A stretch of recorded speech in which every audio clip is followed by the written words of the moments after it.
Hey, welcome to the Plant-Based Scratch Kitchen, the applesauce and apple crumble.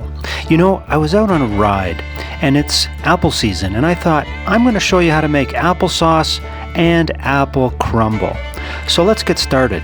I went into my backyard. I've got an apple tree that's got some wonderful apples. They're all organic. I picked about 8 pounds worth of apples. They're kind of small, but hey, they're free and they're organic. So you got to wash them and you got to peel them.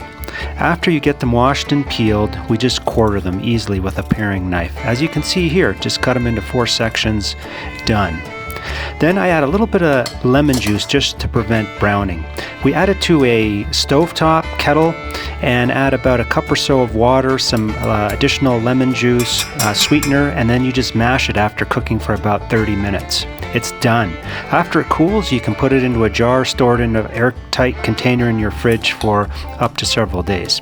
Now, for the apple crumble, I already have this recipe on my website at speakingwellness.com. But here I have apples, some sugar, cinnamon, added some cranberries, some dried cranberries as well, and we just add it to a cast iron skillet. Here's my crumble, which is using oats, some almond flour, pecans, and a sweetener. And then we just put it on top and just get enough to cover the whole pan. I don't use any oil in my recipes, and so this is a completely oil-free, fat-free dessert or breakfast item. Put it in the oven for about 350 for about 20 to 30 minutes till the top is brown, the apples are done, and then let it cool a little and spoon it and enjoy.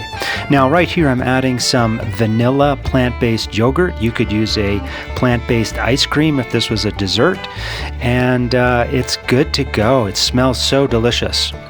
Hey, thanks for watching. For more, go to speakingwellness.com and share and subscribe.